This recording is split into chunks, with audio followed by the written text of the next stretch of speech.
Good afternoon po sa bawat isa. Batiin po natin yung mga katabi po natin ng Happy Lord's Day. Ayan po. Sige po. Lakasan niyo naman po at ngitian niyo po sila. Ayan, ayan. Meron pa pong isa. Merry Christmas! Ayan, Merry Christmas po. Merry Christmas po sa inyo. At sa bawat isa po sa atin, I hope and I pray na bago po tayo dumako po sa ating Christmas celebration, parte po ito ng ating pagdiriwang ng Kapaskuhan, ang mensahe po ng ating Panginoon. Parang lulubog po yung bangka po natin. Ang dami po doon, wala pong tao dito. Yung iba po, pwede po kayo dito para makita niyo po yung gwapong-gwapong na nasa harapan po. Ayan. Pagka hindi po kayo lumipat dito, ibig sabihin, hindi po gwapo yung nasa harapan. Joke lang po. Amen po. Ang pag-uusapan po natin sa hapon pong ito, mga kapatid, nakikita niyo po ba dyan, yung ating pong screen, ay sino nga ba talaga si Jesus? Who Jesus really is. At siya po ay ang light that was revealed. The light revealed. Na matatagpuan po natin sa Colossians chapter 1, verse 15 to 20, na binasa po ng ating kapatid na si Sister Sid. Alam niyo po, sa atin po, kapag kapaskuhan ay ano pong makikita natin sa daan? Ayan po, sige po. Ilaw lang, Christmas light, syempre. Parol, yan. Ano pa po? Tayo pong mga Pinoy ang merong pinakamahabang pagdiriwang po ng Kapaskuhan. Tama po ba? Kailan po tayo simula? July? Ano? September 1. Hindi ko po marinig eh. Kala ko po July. Tayo po ay meron sa sa dati po nating pananampalataya, andyan talaga yung simbang gabi na tinatawag. Yung iba po, ang tawag po nila dyan, alam niyo po kung ano? Simbang tabi. Yan, simbang tabi lang po. At sa atin po ay meron pong pagbibigayan ng mga regalo. Meron po tayong exchange gift mamaya. Sana po yung exchange gift natin ay maging maganda po, di ba? Alam ko po, nag-prepare. Sino po may mga exchange gift dyan? Alam ko po, nag-prepare po tayo ng ating mga exchange gift mamaya. Pero mga kapatid, bagamat meron po tayong Kapaskuhan, may mga tradisyon, some of us here ay nag-i-struggle, tama po. May pinagdaraanan ngayong Pasko. Pero Christmas is not just about us or about our family, but ultimately it is about Jesus Christ. Amen po ba? Amen. So ngayon po ay, next slide po, ngayon po ay pagdiwang po natin ang tunay na mensahe po ng Kapaskuhan. At mauunawaan lang po natin ito, ang tunay na pagkakilanlan ng sanggol sa sabsaban ang Diyos na nagkatawang tao. Sa English po, God incarnated. Sabi po ng 1:8-12, muling nagsalita si Jesus sa mga tao. Sinabi niya, ako ang ilaw ng sanlibutan. Ang sumusunod sa akin ay magkakaroon ng ilaw sa kanyang buhay at di nalalakad sa kadiliman. Tignan niyo po yung katabi niyo. Sige po, tignan niyo po. Nagniningning ba yan? Ayan, nagliliwanag po ba yan? Glowing? Glowing po ba? O medyo pawis-pawis po? Kasi nga, medyo mainit po dito sa harapan eh. Pero glowing po, di ba? Wag naman po glow in the dark. Baka blowing po, kasi malakas yung hangin po natin. But, tayo po, kapag naranasan po natin yung liwanag ni Kristo, tayo po ay magliliwanag din. Amen po. At yun nga po yung binasa po natin kanina sa Colosas 1:15 hanggang 20. Tignan po natin kung paano pong ang liwanag ng ating Panginoong Yesus ang nagbibigay sa atin ng tunay na mensahe ng Kapaskuhan. Sabi mo sa katabi mo, ready ka na ba? Meron po tayong 4 na puntos. Baka yun nasa isip natin, ano kayang ipe-perform sa Got Talent mamaya? Mamaya na po yun. Ang isipan po muna natin, ano kaya yung mensahe ng Panginoon para sa akin sa hapong ito? Kaya po, unang puntos po natin, Jesus is the image of the invisible God. Si Jesus ang larawan ng Diyos na hindi nakikita. Sabi po dito sa Colosas 1:15, si Kristo ang larawan ng Diyos na di nakikita. Alam niyo po, pag kami mga baby, sa mga may baby po dito, bagong panganak, may bagong baby, lagi pong sinasabi pag may nakakita, no, ay, kamukha nung ano, kamukha nung nanay. Tama po? O kaya, kamukha nung tatay. Parang may hawig yung ano, may hawig yung ilong. Diba? Minsan may ganyan po, no? Buti na lang. Sa tatay nakuha yung kulay.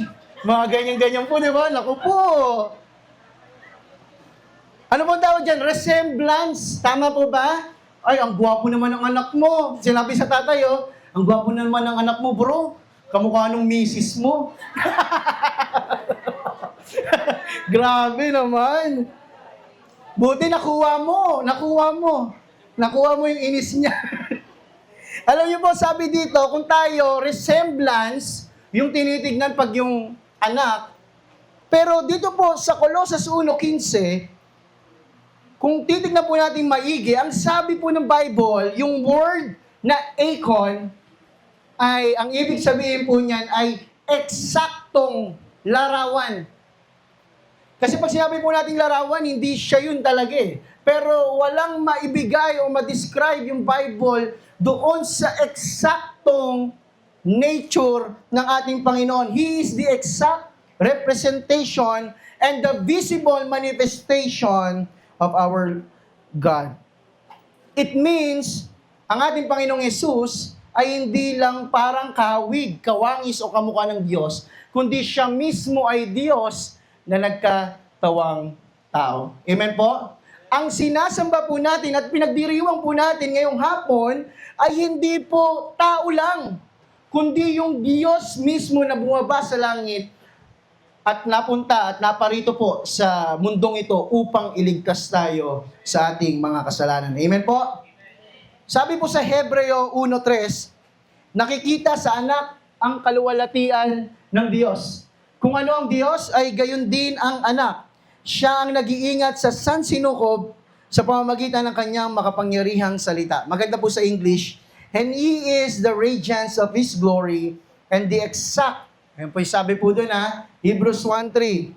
Sabi po, exact representation of His nature and upholds all things by the word of His power. Sa Bethlehem po mga kapatid, hindi po nagpadala ang Diyos Ama ng isang mensahero lang.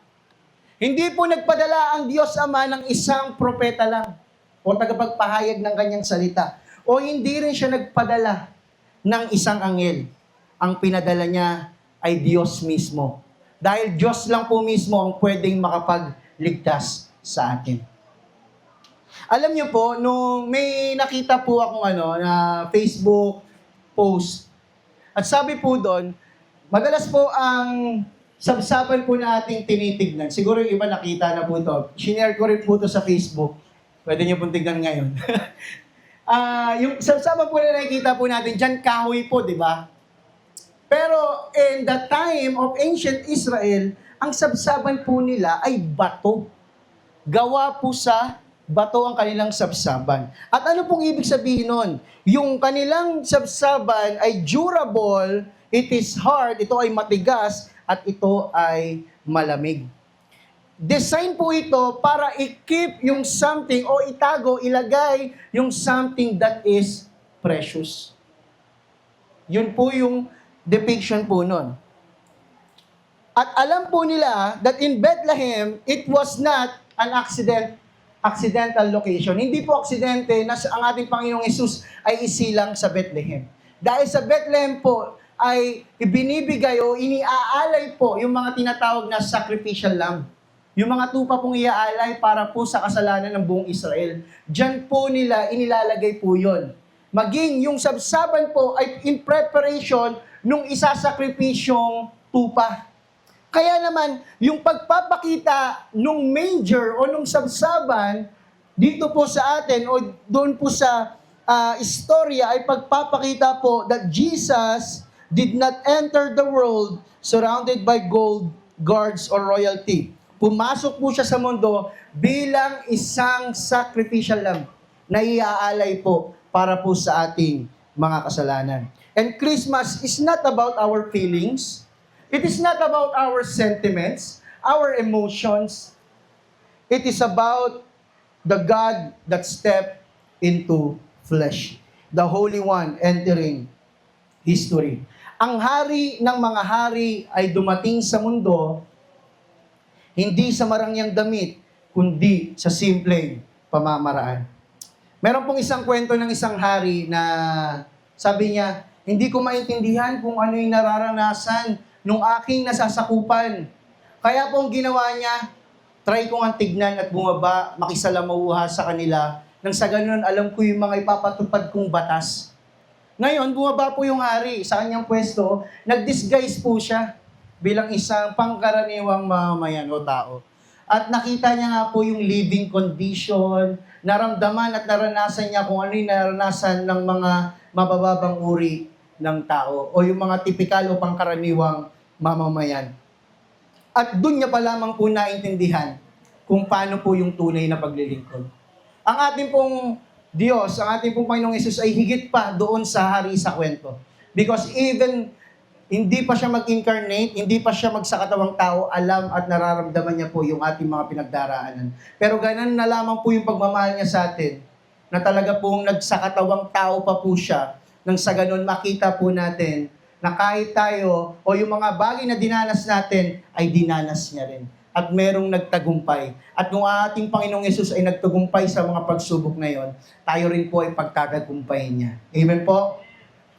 Sabi po dito, sa isang bansa na marami ay nakatingin sa iba't ibang imahe, idolo, estatwa o mga personalidad, itinutuon ni Pablo ang ating mata sa tunay na wangis ng hindi nakikitang Diyos. Kaya ano po yung ating pong matututunan sa liwanag po ng ating Panginoong Yesus? Ito po ang una po natin dapat matutunan. Ang maging mapagkumbaba. Next slide po. Alam niyo po, marami pong ibinigay sa atin ng Panginoon ngayong 2025. Amen po?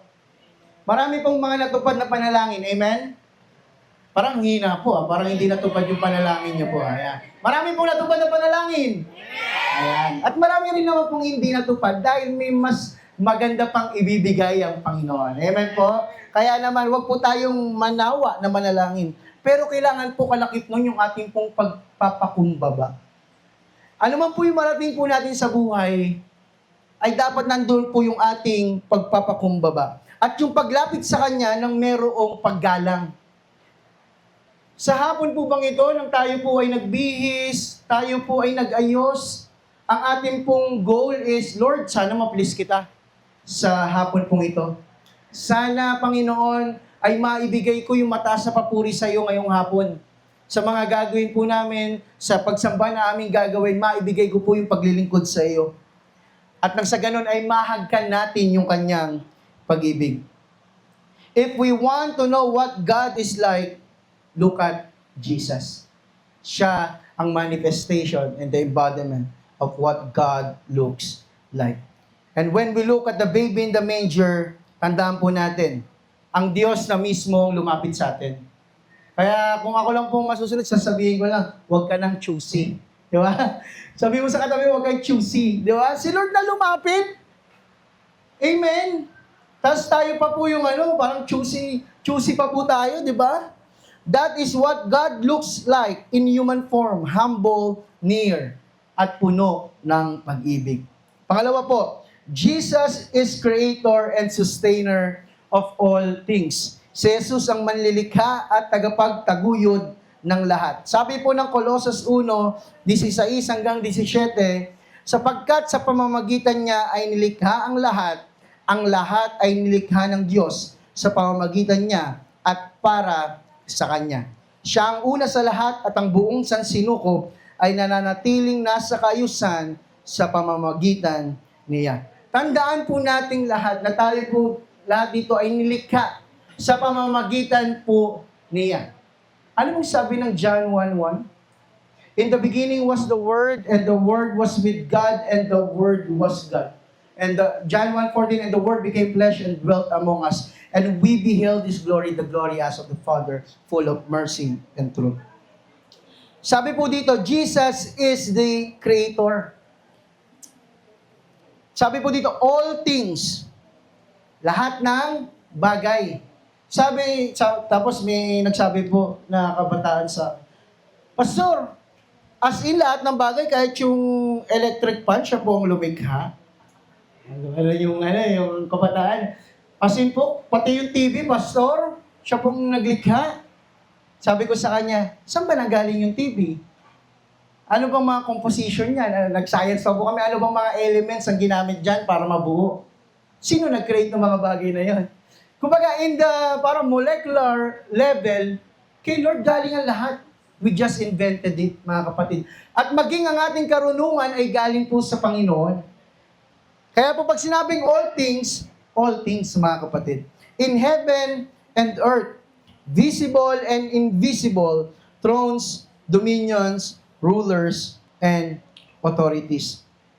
Sabi po dito, next slide, ang lahat ay umiiral. Pag sinabi pong umiiral, ay nag-e-exist o nabubuhay dahil kay Kristo.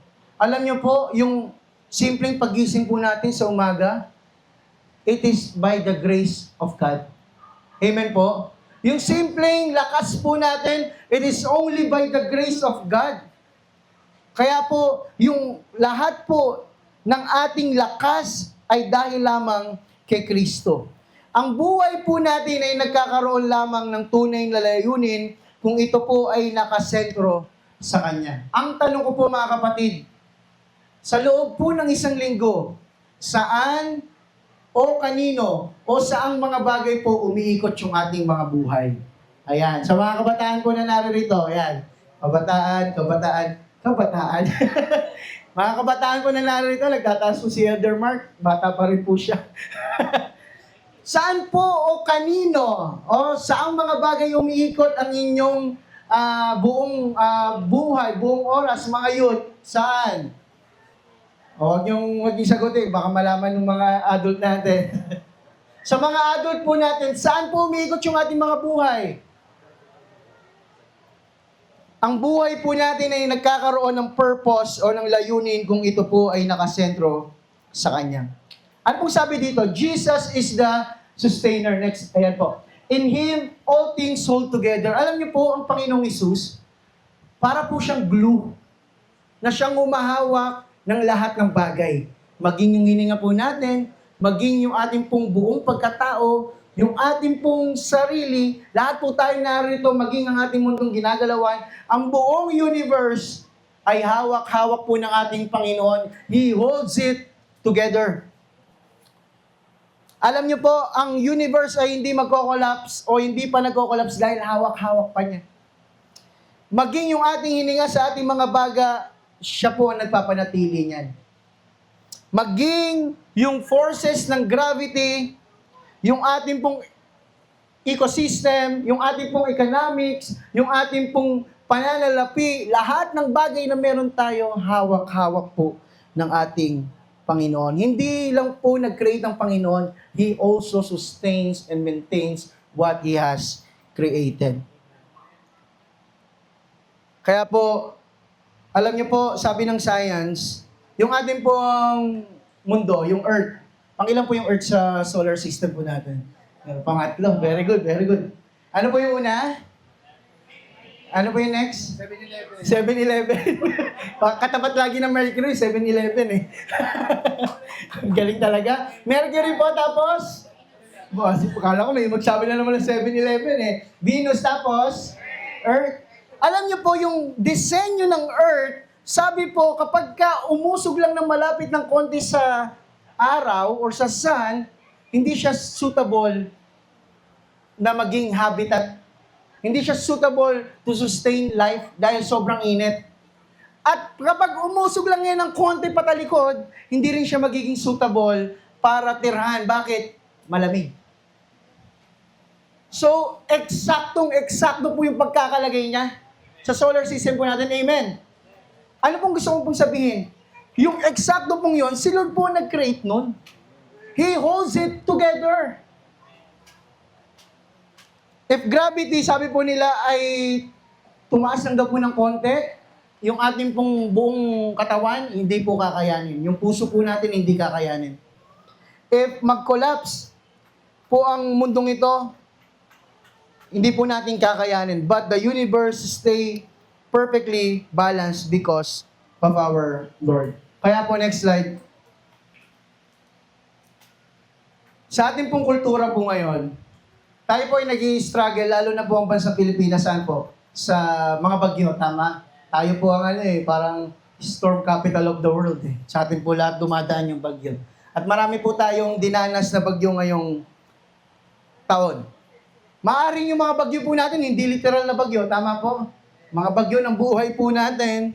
At ngayon po sa ating bansa, may economic instability because of corruption. Kanina po, ang ganda ng prayer ni Elder Alex. Hindi lang po church natin yung pinag-pray. Alam niyo po, pinag-pray yung buong Pilipinas. At yung nangyayari po sa ating bansa, sabi ko, sakto po. Hindi po kami nag-usap ni Elder Alex, pero sakto po yung mensahe po, pati yung prayer po kanina. Alam niyo po, maraming political uncertainty. Hindi po natin alam bukas kung magko-collapse po yung ating bansa. Amen? Kung kayo po ay aware sa mga nangyayari po sa ating bansa, sa mga corruption, sa mga anomalya, mapapansin niyo po na parang maliit na lamang, konti na lang, pwede na magkaroon ng political and economic instability yung ating pong bansa. Pero sabi ko nga po, naniniwala ako na may mga Kristiyano pa rin na nanalangin para po sa ating bayan. Amen po? Tandaan po natin, ano man yung pinagdaraanan natin, meron po dito sa atin ngayon ay sabihin natin 2025. Napakahirap na taon ng aking buhay. Tama po ba? Sabi ko nga, yung 2025 po, blessing po sa amin at medyo stressful po sa amin ni Ana kasi dami po namin pinagdaanan in preparation sa aming wedding. Diba? Pero sabi ko, amidst all the situation, kung babalikan po natin yung 2025 po natin, ang dami po natin pinagdaanan, tama? Pero ang tangi lamang po nagpanatili sa atin, the one that holds us together, ay ang ating Panginoong Jesus. Amen po? Kaya palawakan po natin siya. Christ holds all things together even when life feels like it's falling apart. Kahit feeling mo parang di mo na kaya, kahit feeling mo parang pasuko ka na, pero tandaan mo may isang Diyos na humahawak sa iyo kahit na feeling mo pasuko ka na sa buhay mo. Kaya sabihin niyo po sa katabi niyo, magtiwala ka lang. And let's be ready for 2026. Marami pong gagawin ng Panginoon. Third point po natin, Jesus is the head of the church. Si Jesus ang ulo ng iglesia. Sabi po dito, siya ang ulo ng iglesia na kanyang katawan. Siya ang pasimula, siya ang panganay na binuhay mula sa kamatayan upang siya ay maging pangunahin sa lahat. At marami pong iglesia, marami pong mga simbahan ang nasisira at nawawasak dahil po iba ang ulo po ng kanilang iglesia. Tignan po natin yung next slide. Sabi po dito, the church does not revolve around the pastors. Huwag po natin ginagawang Diyos yung ating pong mga pastor. Dahil kapag ka nagkamali yan, pati ikaw damay, matitisod ka. Kapag ka ikaw ay nakafocus dun sa tao at hindi sa Panginoon, matitisod ka. Huwag niyo pong tignan si Pastor Benny. Masipag po yan. Itignan po ng mga youth Hindi rin po nakabase ang iglesia sa mga tradisyon, mga kapatid. Kasi yung mga tradisyon, yung mga gawi, yes, it's okay, but nagbabago po yan. Kaya nga po siya traditions Hindi rin po siya nakabase sa istruktura ng ating iglesia. At hindi rin siya lalo nakabase sa ating mga programa. Nakabase lamang po siya sa ating Panginoong Jesus. Tandaan po natin, kapag si Jesus ay hindi na nasusunod sa loob ng iglesia, it is considered a dying church. If Christ is not the center of the church, it is a dying church. Kaya mga kapatid, dito po sa ating church, sa FCC Manila, at sa lahat ng FCC, si Jesus ang ulo. Kaya hindi po, wala pong, kumbaga parang monopoly ang pastor na magdesisyon para sa lahat. O ang isang elder, o ang isang deacon, o ang isang leader, dahil si Jesus po ang masusunod. sa iglesia pong ito. Amen po? Because He is the source. Because He is the authority. He is the leader and He is life giver. Kapag may programa po tayo sa isang iglesia o sa ating church at hindi si Jesus ang naitataas, mga kapatid, pwede na po nating tanggalin yung programa pong iyon. Kapag hindi po ang Panginoon ang napapapurihan, mga kapatid, pwede na po nating alisin yung activity po na yun. Because activity without Jesus is not worship and service at all, mga kapatid. It revolves around Christ alone. Kasi kung hindi po si Kristo ang sentro, isa lang po tayong club or organization, mga kapatid. Hindi po tayo church. And church is the body of Christ. Sabihin nyo nga po, body of Christ. Yang nasa kaliwa, nasa kanan mo, kapatid mo yan sa Panginoon. Ang tanong, alam mo ba yung pinagdaraanan yan? Sabi natin, kapatid natin, tama? Amen? Ops? Sabi po dito, next slide, a Christ-centered church is a healthy church. Tandaan po natin, kapag ang isang katawan ay walang ulo, yung literal, ano ang mangyayari sa katawan? Hindi po yun kasi di ba may parang palabas po na horror dati, parang pari po yun hawak-hawak niya yung ulo niya tapos buhay pa rin siya, naglalakad Hindi po ganun, pag napugutan po ng ulo, ano po nangyayari? Patay. Tigok, sabi nga po nila. A body with the wrong head cannot survive. Marami pong ginawang transplant. Merong ginawang transplant po, hindi sa tao, kundi sa unggoy. Pinagpalit nila yung ulo ng isang unggoy papunta sa katawan ng isa pang unggoy. Nabuhay naman po. Pero 4 minutes lang po yata yung tinagal. Kasi hindi compatible po yung ulo sa katawan. Kapag ang ulo po natin ay hindi si Kristo, mamamatay po ang iglesia. Likewise, a church not connected to Christ loses direction. Kapag hindi na si Kristo ang naitataas, tignan nyo po, ang iglesia ay kung ano-ano na pong ginagawa sa loob. Kung ano-ano na pong programa, kung ano-ano na pong activity. Tandaan po natin, pangalawa po, it loses unity. Pagbubuklod. Hindi na po nagkakaisa yung buong iglesia. And spiritual power. A body with multiple heads, sabi po dito, kapag marami daw ulo sa isang organisasyon, maraming leader, ano daw po mangyari? Chaos, magulo.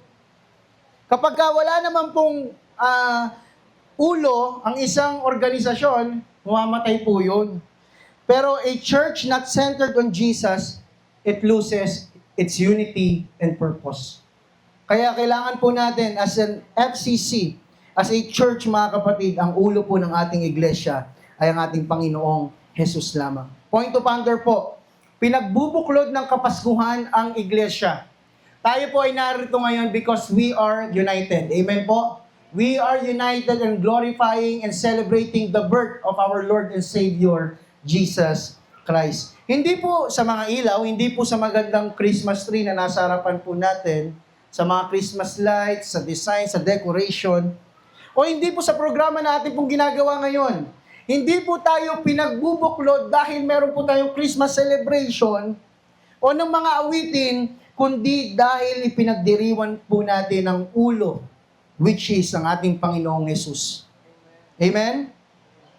And last point po natin. Ayan, last point na po. Ayan, nakita ko yung mga ngiti nung sinabi kong last. Excited na po talaga kayo sa natin, Christmas celebration. Jesus is the reconciler of all things. Si Jesus ang tagapagkasundo ng lahat ng bagay.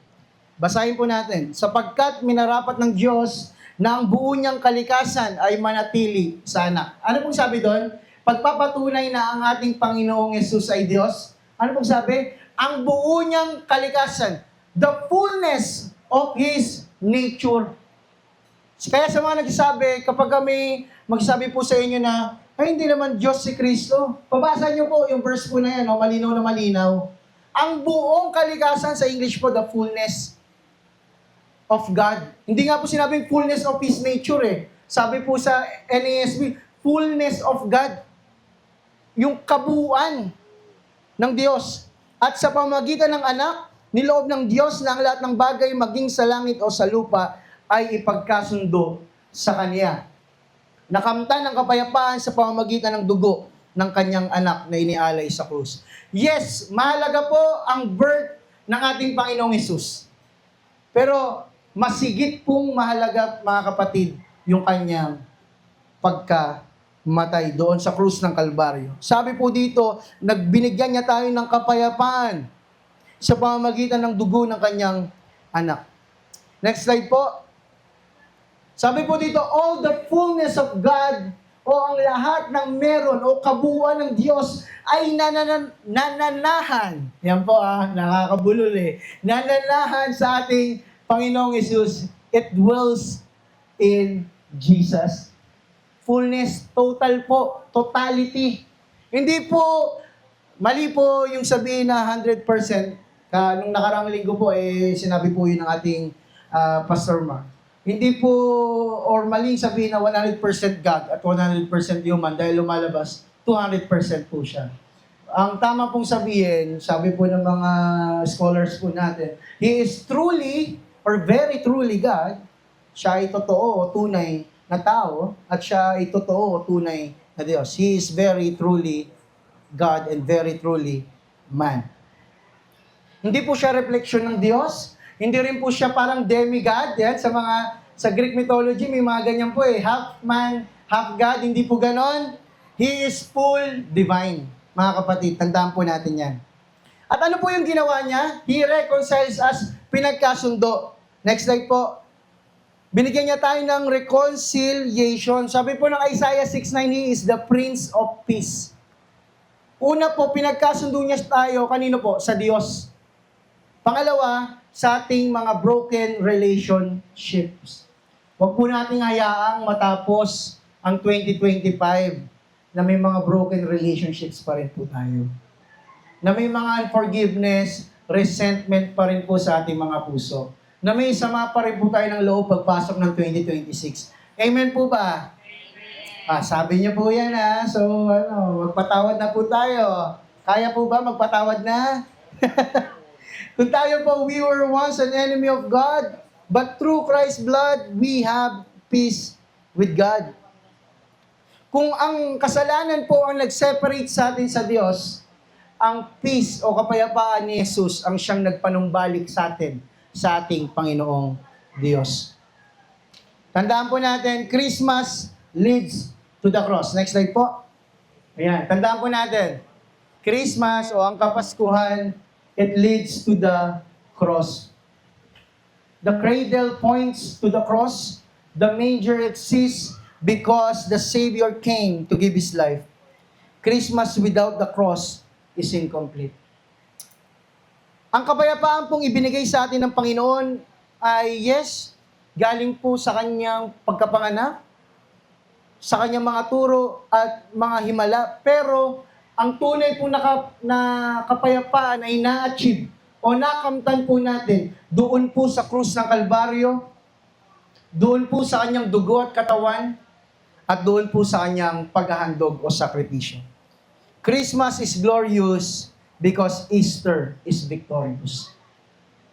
Glorious po yung pagkapanganak ng ating Panginoon because He is victorious in defeating death, mga kapatid.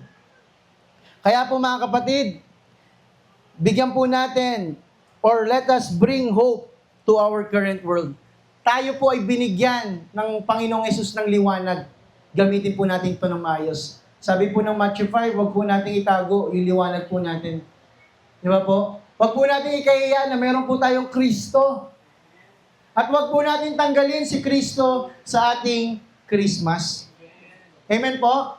Madalas ang focus po ng Christmas natin, yes, family, but dapat po, una si Kristo po, before our family. Sa mundong puno po ng broken relationship, unforgiveness, misunderstanding, mga hindi pagkakaunawaan, o mga napalayo ka na sa mga dati mong ka-close, mga kapatid, let us bring hope and bring light to the world. Huwag po nating itago ang liwanag po na ito. So for our application po, 4 na bagay lang po. sambahin po natin ang ating Panginoong Hesus bilang Diyos. Worship Him as God. Dahil siya ay Diyos na nagkatawang tao, ibigay po natin yung ating pagsamba at pagsunod sa Kanya.